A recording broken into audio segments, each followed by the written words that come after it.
Hey everybody, Paulo here. So I'm back and I'm ready to get recording again. This is my second attempt to read this. The first time was not going very well. I was having trouble reading it, and well, let's just dive in. So I saw this thing here from Colin, and he mentioned that he removed the paywall to this article, and I thought, well, let's take a look at this. And the headline states Republicans don't alienate the atheists, and I've got sort of mixed feelings on that. But let's dive in and see exactly what Colin has to say. So, as the left undergoes an ideological purity spiral, the right has a golden opportunity to give these godless political wanderers a home. Okay,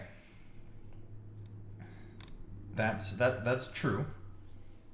Um, let's see. Earlier this week, conservative commentator Charlie Kirk had Fox News host Tucker Carlson on his show, and so this is an old article. I'm not sure. Oh, no. Never mind. That's from January 26th. I guess he released it and then immediately removed it from the paywall. Tucker Carlson on a show, The Charlie Kirk Show, to discuss morality and values, faith, God, and godlessness, and their relationship to politics. At one point in the show, the discussion narrowed down specifically to their thoughts on atheism, about which Carlson said, "My tolerance for atheism has really dwindled to nothing at this point.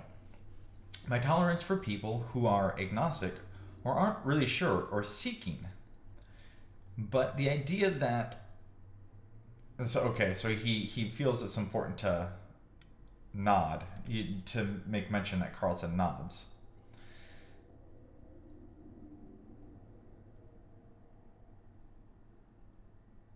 Right. Okay. Sorry, this is a little bit confusing. So, all right. So he's saying that his tolerance for atheists has dwindled to nothing, uh, but his tolerance for agnostics, he nods in approval. It sounds like, but the idea who are completely certain as a matter of religious faith that there is no God, I just find it hilarious and like so childish. I just can't take it seriously. I really dislike quotes a lot of the time, especially when they're quotes from a speech, because the way people talk and the way they write is very different, and it can be very difficult to read and parse quotes from someone talking. Anyways, all right. So halfway through Carlson's statement, Kirk interjects, "I totally agree with this," and that maybe that's what this nod of approval was. I don't know. All right, so well, let's just keep reading. Firstly, it would behoove Carlson to understand that most people who don the atheist label at okay. It behooves to understand what most people actually believe. Okay. As you would be hard pressed to find one who describes their views as being completely certain that there's no God. Okay.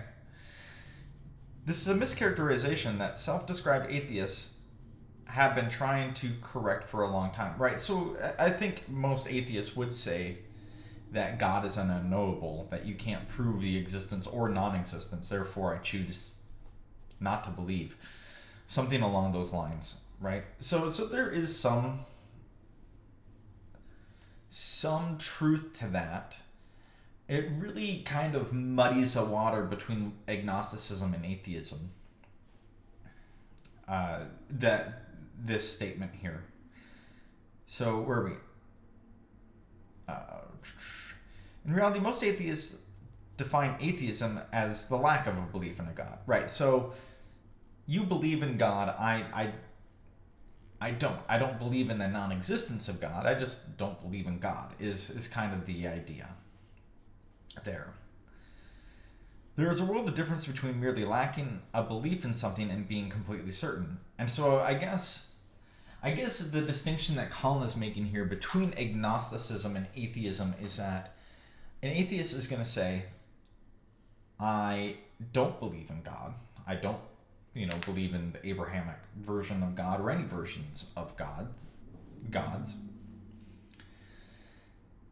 While an agnostic would say, I don't know, right? Like, it's an unknowable question, and I don't really have an opinion as to the existence or non-existence. I guess that is the distinction that Colin is making between atheism and agnosticism. All right. And then he goes on to say that most atheists he knows would not say they're certain that no God exists. All right. So secondly, and perhaps most importantly, Carlson's statement that his tolerance for atheism has really dwindled to nothing at this point is a decisive blunder at a time when the right can't electorally afford it. Now, this is where I think his argument comes alive.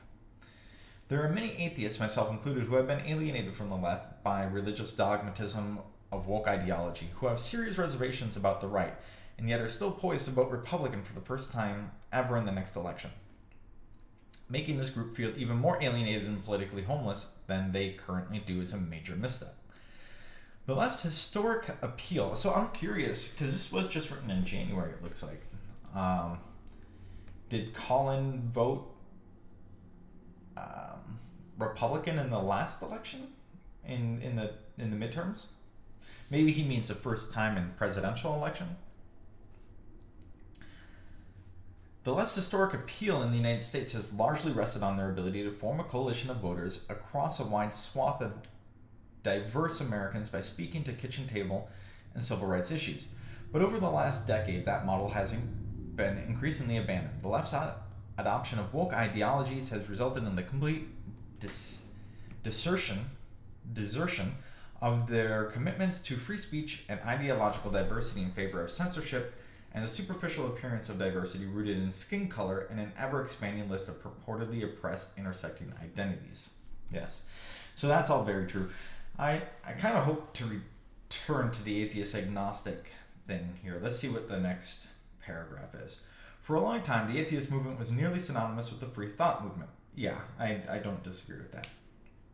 The Venn diagram of attendees at nominally atheist venues, free thought conferences in the 2000s, I think there's supposed to be versus and not venues, versus free thought conferences in the late 2000s and early 2010s was practically a single circle. Right, okay, yep. And so the authoritarian woke insurgency that took over the atheist movement caused enormous tensions and rifts within. As a result of the dogmatic purity spiral overtaking the movement, many atheists simply left or ran out altogether. But where are these disaffected and free speech loving atheists to go? And yeah, okay, I sort of see this, right? And I think in these free thought and atheist get-togethers or whatever, there's a lot of religious thinking that happens. I mean, certainly in leftists today, like wokeism is an extremely religious movement, extremely. Okay, let's see what he has to say. Now the left is becoming mired in ideological purity tests, thereby betraying their long-standing principles of diversity and inclusivity. The right has a golden opportunity to give these godless political wanderers a home. But godless doesn't mean morally depleted. That's correct. A view that many on the right appear to take joy in perpetuating. So that's true, but keep in mind that these morals do have Christian underpinnings, right? Like, it's a Christianity that really flourished and pushed these morals into the West, right? Like, it was built on Christianity, and that's where the morals originated. At least, to the best of our knowledge. I don't know how far back we can trace Old Testament stuff to prior religions, right? So it's very possible that some of those morals are from older religious practices being pushed down. No, these are good people with a robust commitment to Enlightenment values of individual liberty and bold truth-seeking. The right would be prudent to welcome them, and that's true. I do agree with that. And the way Colin frames atheism, I definitely agree with it. But there definitely are militant atheists out there who are very much, I know God doesn't exist. I can prove God doesn't exist. Yada, yada, yada. Right?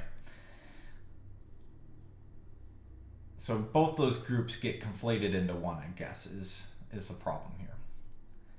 You can be religious, you can wish more people were religious, you can proselytize and try and convert people to your religion, but you can't show intolerance towards non-belief if you want to form an effective coalition and win elections. Atheism has been steadily on the rise for decades, and demographic data indicates that it isn't going away anytime soon. So that I definitely agree with. Again, so we're in this sort of weird agnostic atheist definition here.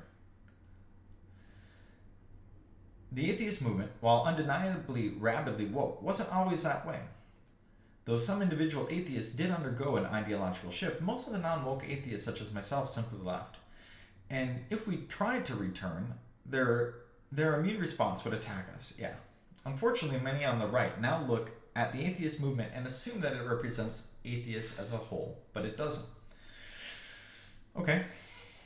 While some non-woke atheists have set up new atheist organizations such as Thomas Sheedy, who founded Atheists for Liberty, for which I am an advisor, many of us who were active in the atheist movement feel that illiberal woke ideologies now pose a larger threat to society than theistic religions. Yes. And so we put most of our time and effort on that battlefront. But this requires forming alliances with those we had once quarreled with. The enemy of my enemy is my friend, I guess. To be fair, many on the right have welcomed atheists. I am one of them, and crossing enemy lines, so to speak, has for me debunked many prejudices about religious conservatives that I previously held. And I'm right there with you, Colin. I'm right there with you. It has been an enormously humanizing experience and has given me new understanding of and deep appreciation for the many values we do share. While we may not always agree on how we arrived at those values, that's a conversation for a different day, and this could very well be the experience for many more atheists. If those on the right, like Charlie Kirk and Tucker Carlson, would begin debunking their own prejudice about secular atheists. In the current moment, we need to be clear on where we choose to draw the lines that divide and unite us. Princeton Professor Robert P. George said it beautifully in response to my criticisms of Carlson and Kirk on Twitter. The fundamental divide in contemporary intellectual and political life is between those, be they very religious or secular, who are determined truth seekers and bold truth speakers, and those who are not, the liars, the dissimulators, the dogmatics, the ideologues, the cowards. Right. Kirk and Carlson's statements will not influence my vote. I stated openly I plan to vote Republican in the next election, but that may not be the case for many centrist atheists searching for a political home. Let them in. This is really interesting, and like I said, it's almost a game of semantics. I don't know if Collins... I think Collins' definition of atheism is very much... I think he's right when he says it's the definition of atheism that most atheists use. I think it's not exactly the definition of atheism as originally... Like, it might differ from the original use of the word atheist. Because there's really... It's a weird intersection.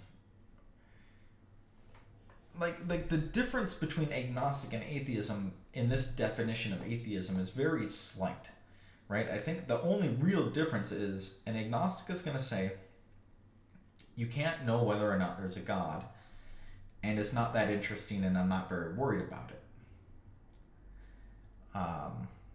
God might exist, God might not exist.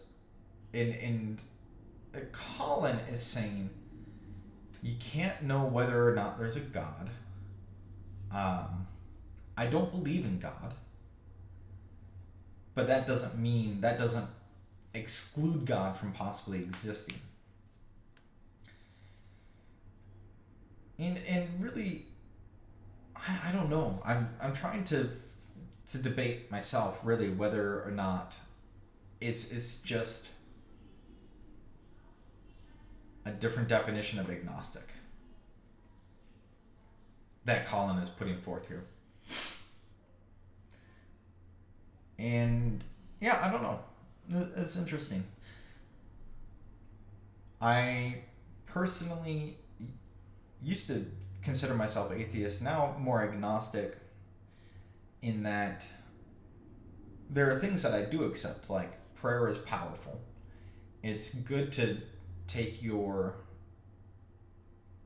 problems, your the things you can't control, and put them on God through prayer, and not necessarily put them on Him, like force Him to carry them, but like just release them into the ether, right?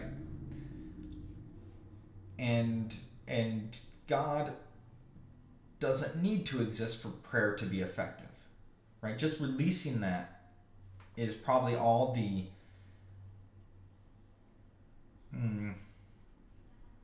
I guess all of the